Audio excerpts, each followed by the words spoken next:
I'm Denise. She's a non-fiction editor. And I'm Louise. She's a fiction editor. And together, we're the Editing Podcast. Hello and welcome to another episode of the Editing Podcast. So this episode is about the humility that we as editors need to bring to every project we work on, and the question we should ask ourselves right from the get-go. Who's the boss of the book? Oh, yes, that's right. And we were inspired to talk about this on the podcast by conversations we've been having with each other recently, but also by a blog post written by our colleague and friend, Liz Dalby, who encapsulated the issue beautifully.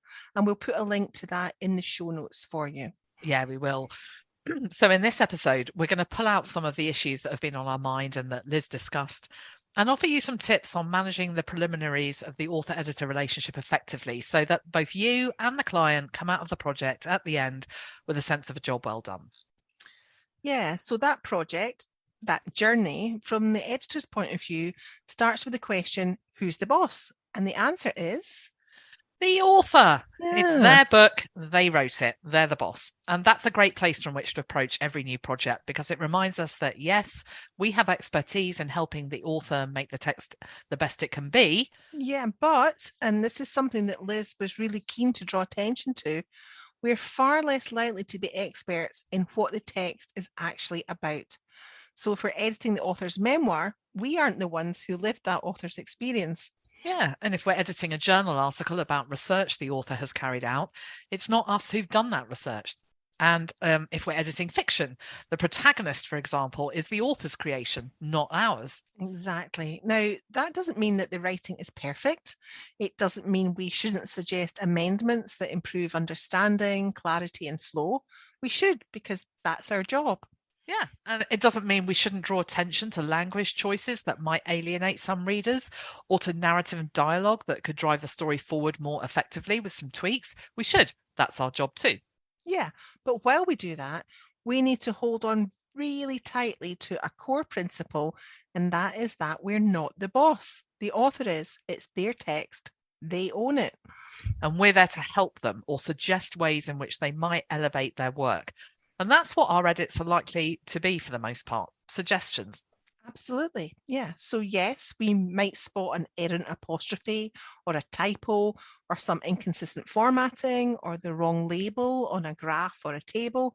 But the editing of the text more broadly for clarity, flow, meaning and engagement, that's the suggestion part of the equation. Yeah, it really is. And so it's essential that the author can see what we've done and understand why we've done it. Yeah, so great. We've turned on track changes in Word, meaning that all of our edits are visible and can be accepted or rejected. But that's just the first step. Yeah, that's the what. The next step is the why. So we need to ensure that our client understands why we've suggested a change, particularly if it's a subjective suggestion, which stylistic editing is. Yeah, yeah. So that might come in the form of an explanatory comment in the text. Yeah, or we might include a more detailed explanation in our editorial reports. But however we do it, we need to anchor our edits with commentary that demonstrates why it's in the author's interests and their readers to consider that change. Otherwise, our changes could end up looking like peevery or pedantry based on our preferences, based on how we would have written it if it were our book. Yeah, based on how things would be if we were the boss. Yes! Which we're not. So something that struck both of us in Liz's blog post, in which she talked about an example of a tricky project she'd worked on and what she'd learned, is the nervousness that can be in play. Absolutely. And the starting point for that lay with the author. Her author had had a negative experience and was anxious about being edited. And that made Liz, who's a very experienced editor, nervous about how to approach the work in a way that would represent her as an editor, the editing industry, and her clients' needs well. And that's something we all have to think about, because everyone should come out of the other end feeling fulfilled. Yeah, so what do we do if we're approached about editing a text that's written by someone who's nervous about being edited? And will we even know if they're apprehensive about the process? Yeah, so a good starting point with a new client is to ask them if they've been edited before and what their expectations are. And if they're nervous, spend a little time getting to the bottom of why that is. Yeah, I think it's very easy for us to go straight into that editor mode of, this is what I'm going to do and this is what it's going to cost and this, samples and stuff. And I think starting off with asking some questions that, dig a little deeper can be really helpful. So they could include things like, what's happened in the past that's made you wary, or are there specific concerns that you have with your text that you want me to pay special attention to? Are there things you'd rather I didn't edit? And if so, why is that? Yeah, and you could also ask, how do you want me to tell you why I've suggested a particular type of change? Via a report or a follow-up call, or via comments in the file, or some combination of all of those? Yeah, and by doing that, you're making it clear that you're not going to be arrogantly insisting that your edits are the way the text must be. Instead, the editing process will be about giving the client food for thought and about offering changes for them to consider. And that approach really does reinforce the hierarchy in the relationship, doesn't it? Because editors are being paid to provide a service, not a product. We're not the creators. Exactly. So after we've tackled the emotions in play and established the process in terms of communicating the why of the edits, a next good step is put some of that into practice.